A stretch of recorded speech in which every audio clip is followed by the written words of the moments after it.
అన్ని కీళ్ల సంబంధిత సమస్యలకు రీజనార్థోస్పోర్ట్ హైదరాబాద్లో అధునాతనమైన సర్జరీ లేని వైద్యం. మా సర్కారులో మీ సోకులేంటి అంటూ అక్కడి కాంగ్రెస్ నేతలు తెగ ఫీల్ అయిపోతున్నారా? పంచితే గించితే మేం పంచాలి గాని మధ్యలో మీరెవరంటూ ఎమ్మెల్యేల్ని ప్రశ్నిస్తున్నారా?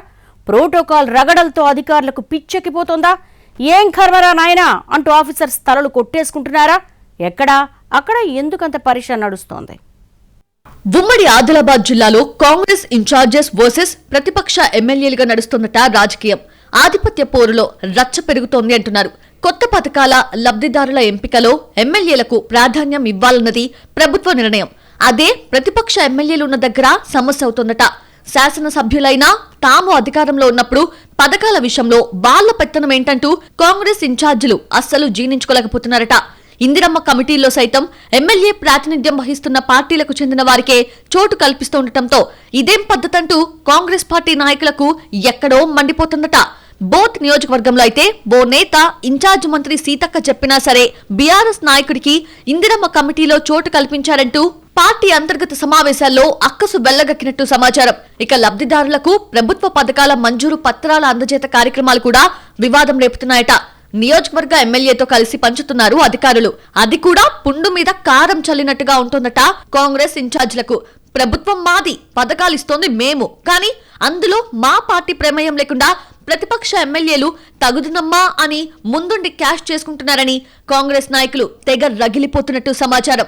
తాజాగా పథకాల ప్రారంభం సందర్భంగా ఆదిలాబాద్, బోత్, ఆసిఫాబాద్, సిర్పూర్, నిర్మల్, ముధోల్ నియోజకవర్గాల్లో బీజేపీ, బీఆర్ఎస్ ఎమ్మెల్యేలు ఆయా గ్రామాల్లో కార్యక్రమాలు నిర్వహించారు.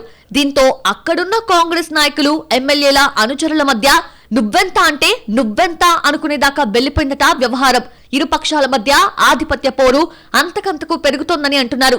కొన్ని నియోజకవర్గాల్లో ఇలా జరుగుతుండగా కాంగ్రెస్ ఇన్ఛార్జీలు బలంగా ఉన్న చోట హీట్ మరింత పెరుగుతోందట. అలాంటి నియోజకవర్గాల్లో ప్రోటోకాల్ ప్రకారం ఎమ్మెల్యే ఫోటో కూడా లేకుండా ప్రోగ్రామ్స్ నిర్వహించడం వివాదాన్ని ఇంకా పెంచుతోందని అంటున్నారు. అక్కడక్కడ ప్రతిపక్ష ఎమ్మెల్యేల ఫోటోస్ ఫ్లెక్సీల్లో వేయించినా ఎమ్మెల్యే పార్టీ కండువాను మార్చేసి మెడలో కాంగ్రెస్ కండువా ఉన్నట్టుగా వేయించడంతో క్యాడర్ మధ్య రచ్చ రంబోలా అవుతుందట.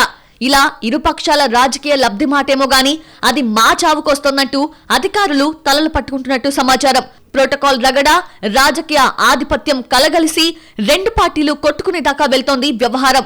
ఇటీవల బోత్ అసెంబ్లీ నియోజకవర్గంలో బీఆర్ఎస్, కాంగ్రెస్ పార్టీ నేతల గొడవలు తారాస్థాయికి చేరాయి. ఎమ్మెల్యేలకు ప్రోటోకాల్ గౌరవం ఇస్తూ తమని పట్టించుకోకపోవడాన్ని అస్సలు జీర్ణించుకోలేకపోతున్నారట కాంగ్రెస్ నాయకులు. మా సర్కార్, మా పథకాలు, మధ్యలో మీ పెత్తనమేంటని ప్రశ్నిస్తున్నారట హస్తం పార్టీ నేతలు. ఇక బీజేపీ ఎమ్మెల్యేలు ఉన్న చోట కేంద్ర పథకాల గురించి, రాష్ట్రానికి చేస్తున్న సాయం గురించి ప్రసంగాలు దంచికొట్టడాన్ని నియోజకవర్గ కాంగ్రెస్ నాయకులు భరించలేకపోతున్నట్టు సమాచారం.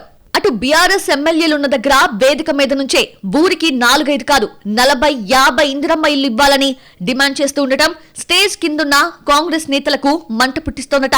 ఇలాంటి కారణాలతో గొడవలు జరుగుతూ ప్రతిపక్ష శాసనసభ్యులున్న దగ్గర ప్రభుత్వ పథకాల పంపిణీ రసాభాస అవుతోందని అంటున్నారు.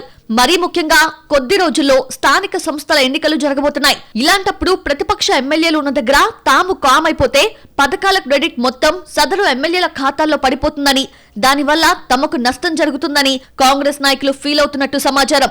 అందుకే రచ్చ చేసైనా సరే ఆ క్రెడిట్ తమ ఖాతాలో పడేలా జాగ్రత్తలు తీసుకుంటున్నారట. తమ సర్కార్ కాబట్టి తామే ఇస్తున్నామని ప్రచారం చేసుకోవడం కోసం బుబ్బిల్లూరుతున్నారు కాంగ్రెస్ నాయకులు.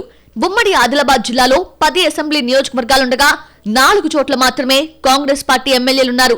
2 బీఆర్ఎస్, 4 సెగ్మెంట్స్ బీజేపీ ఖాతాలో ఉన్నాయి. అందుకే ప్రభుత్వం మనది, పేరు వాళ్ళకా అంటూ అధికార పార్టీ నాయకులు గుర్రుగా ఉన్నట్టు చెప్పుకుంటున్నారు. మొత్తంగా ఉమ్మడి ఆదిలాబాద్ జిల్లాలో ఈ క్రెడిట్ వార్ రాజకీయ రచ్చకు కారణమవుతోంది. చివరికి ఎవరు ప్లస్ అవుతారో చూడాలి మరి.